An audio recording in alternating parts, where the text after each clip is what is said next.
Hello, you're watching UATV. My name is Tamara Rozouvan. Joining us via Skype in the studio is Balázs Jarábik. He's a scholar at the Carnegie Endowment Center for International Peace. Hello, everyone. Welcome. Thank you so much for joining me today. It is my pleasure, really. Now, you've recently returned from a trip to Ukraine. You were there last week, I suppose, and you've seen a lot of reports in the press about the Russian-backed military escalation in Avdiivka. It was on the verge of a humanitarian crisis, basically. And this week marks the anniversary of the Minsk Peace Accords, 2 years now.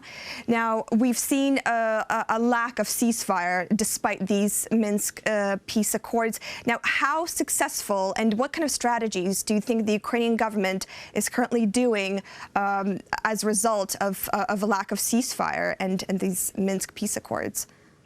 Well, I think the Ukrainian government is pretty much pursuing the same strategy as it was around the Minsk Agreement.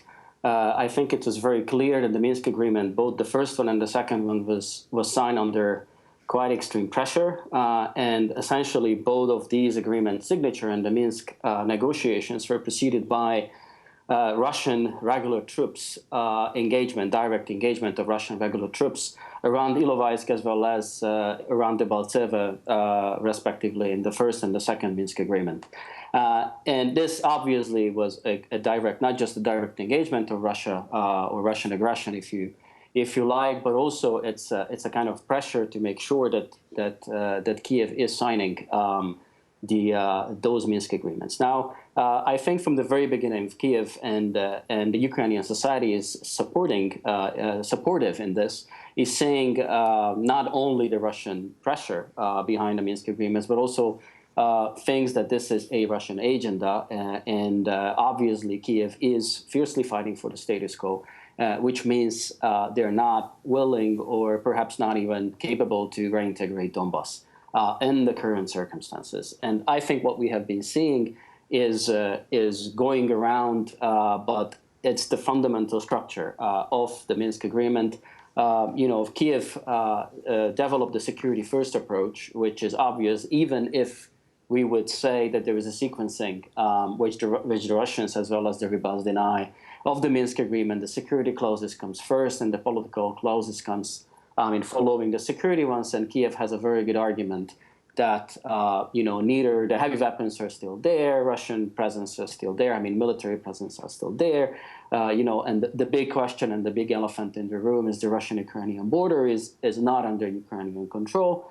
At the same time, Russia is, and it's also very consistent for saying that the gun is going to be remaining on the table unless there is a genuine dialogue between the so-called separatist forces, the Donetsk and the Luhansk national republics, the so-called national republics, as well as Kiev. And this is obviously not only not popular across Ukraine, but also not politically feasible. I think also that in the West they understand, and there is not too much pressure. There is a kind of pressure on Kiev to comply, but the security-first approach is simply unbeatable at the current circumstances. I see. Now, you've recently published an article where you talked about the infighting within the Russian-backed separatist forces within their little groups. Now, last week, one militant commander, Givi, he went under, that was his call sign, I suppose, and he was killed in a bomb blast. Now, you mentioned in your article where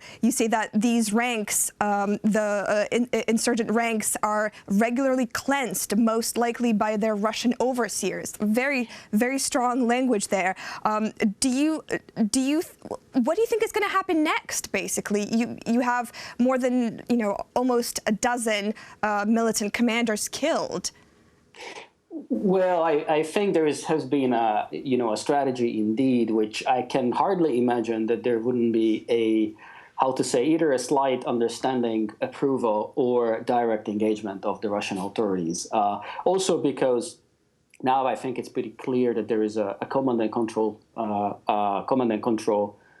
center, a Russian command and control over the separatist forces. And this was essentially mean that those rebel commanders who were not willing to subordinate themselves as well as their forces into this command and control center, they must be kind of addressed.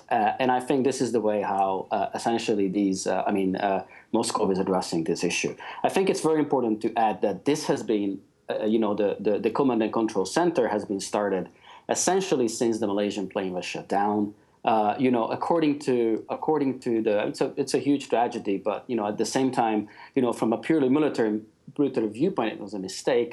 Most likely, at least at the current investigation, which is still not finished, is showing that this was a Russian-made book, but at the same time missile, but at the same time, most likely, it was a rebel or a separatist crew, simply because, a Russian crew, according to my opinion, would essentially know what they're shooting at. And the rebel crew, most likely, the book is very easy to shoot. At the same time, the sophistication is coming with the radar, with the manipulation and the knowledge of the radar, when you actually knowing where are you shooting at. And this sophistication was kind of missing when it was happening. So there is a Russian interest that this is not happening, obviously, and therefore the Russian command and control over the separatist level is kind of a natural process from Moscow viewpoint. The other side, I think, and we kind of speculating here, and simply because this is not a written information, this is a kind of an analysis or a speculation. I do think that Russia essentially wants to have a reintegration of the Donbas as soon as possible. They have the luxury of the time, but at the same time, neither economically nor politically is feasible to keep the Donbas separate. So you don't think that they're trying to keep a frozen conflict in the Donbas? The frozen conflict is by default. Simply unless there is a genuine dialogue and unless there is a reintegration process, meaning the implementation or the political clauses of the implementation of the Minsk agreements, the frozen conflict is given. At the same time, it's not even a frozen conflict, simply because there is regular escalations, what we have been seeing in Avdiivka. Last December, it was a very similar, also very bloody when it comes to dozens of people, soldiers were dying. Around Debaltseva, it was December 16. It was essentially by days. It was less extensive. At the same time, it was also very bloody when it comes to the number of soldiers died.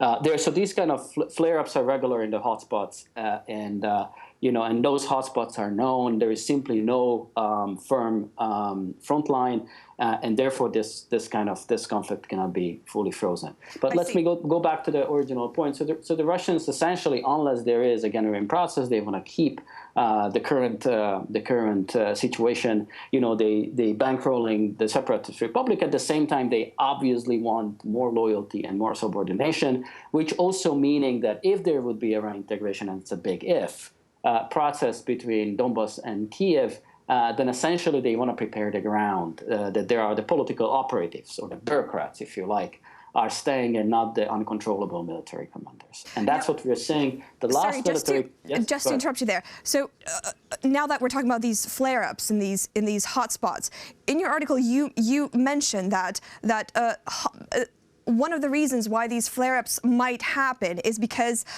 these Russian-backed militants, they kind of want to intensify the conflict just to make sure that Moscow doesn't abandon them. So they're doing it to attract attention, to Moscow's attention. Yeah, that's one of the reasons, one of the possible reasons, obviously. There's also an ongoing and sometimes brewing, sometimes with less intensity, but there is a conflict between Luhansk and Donetsk as well. So, you can imagine that these kind of, the association of Givi or Motolora could be essentially an internal conflict between the two republics or within the republics. Obviously, these are no gentleman agreements, and we're not talking about gentlemen. But at the same time, when you're taking a look at the number of military commanders, it's over 12, and other sources are even saying 16s to 17s. You kind of seeing that there is a consistency when it comes to cleaning those military ranks. And the last military commander, which is actually from Donetsk, originally Khodakovsky, who was the Donetsk Berkut had, reportedly by insiders are no longer a military commander for about a year. He became very famous a year ago, already in February. He made an interview and asking Moscow to killing him gently. At the same time, he seems to me left the military commandership. And at this stage, he's dealing more with YouTube and information warfare than actual warfare. So what I'm trying to say here is Russia is preparing the ground for integration. And obviously, it's Ukraine who are not willing to accept. It's seeing the reintegration as a Russian Trojan gift. And that's one of the reasons why politically it's not kind of feasible. Now, just to go back very quickly on the escalation, both sides essentially are positioning within the front line and trying to make little gains, which are leading to obvious situations when the other side are shooting back. So it's very hard to actually determine what was causing, for example, the latest escalation in Avdiivka. Both sides are saying that they were just shooting back. But if you look at the map, Avdiivka is right at the Donetsk suburb, essentially. So for them, it's very important that to keep the Ukrainian army positions as further from Donetsk as possible. Obviously, the Ukrainian army is interested in to keep as close as possible to Donetsk simply because they can always, threaten. This is kind of threatening them with potential fire even into the city center. I see. Now, you also spoke a little bit about Ukraine juggling kind of two things on. It has war in the east, and then you have this enormous reform progress going on in Kiev and around other parts of the country. Ukrainian local analysts would not necessarily agree with such a glowing characteristic of the reform process. Yes, I mean, if you compare the past 20 years and what happened in the past 2 years, those reforms could be viewed actually unprecedented for sure. At the same time, this is still, particularly for the Ukrainian public, this could be obviously viewed as too little or too late, or certainly not enough. Perhaps the biggest problem with the reforms is the ongoing corruption. And essentially the internal information warfare. As there is an internal Ukrainian information warfare where corruption is essentially one of the key arguments on both sides, like always the other side is corrupt, and I never, but always the other side. And this is essentially are sending also very bad messages about Ukraine. I think even when it comes to the corruption, the anti-corruption reform is significant. Thank you so much for joining me today, for taking the time.